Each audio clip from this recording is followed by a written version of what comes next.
Catherine Bernardo, inaming nakakaramdam ng takot habang nalalapit ang kanyang 29th birthday. Aminado si Catherine Bernardo, ang kilalang aktres, na nararamdaman niya ang tinatawag na birthday blues habang papalapit ang kanyang ika-29 na kaarawan sa ika-26 ng Marso. Ibinahagi ng aktres ang kanyang nararamdaman sa isang media conference para sa Pilipinas Got Talent Season 7, kung saan isa siya sa mga hurado. I'm turning 29 in a few days. I'm at a point in my life where I feel so lost, and I felt this when I gave a message during our Thanksgiving party for the House of US. This was the same feeling, pagbabahagi ni Bernardo, na nagmumuni-muni tungkol sa isang damdaming naranasan na niya ilang taon na ang nakararaan. I didn't expect na mafe-feel ko to ulit. Siguro it's part of adulting and growing. And nararamdaman ko siya just like everybody else, dagdag pa niya, na tumutukoy sa mga sandaling puno ng kalituhan na normal na nararanasan habang dumadaan sa pagiging adulto. Ang aktres, na lumaki sa harap ng kamera, ay inamin na ang bawat taon ng kanyang buhay ay may kasamang ibang pakiramdam.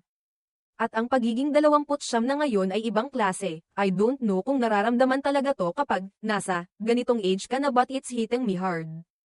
To be honest, I'm so scared and I'm so lost, pagtatapat ni Bernardo. Sa kabila ng kanyang mga takot, ipinahayag ni Bernardo na ipinagmamalaki niyang nahaharap siya sa bawat araw ng may tapang. But I think it's so brave that every day, I show up and I choose to grow and accept the uncertainties, ani niya. Parang meron lang akong feeling na iba, and siguro birthday blues na to. May quarter life crisis na ako. I'm feeling all these emotions. I think it's just brave na tinanggap ko yun.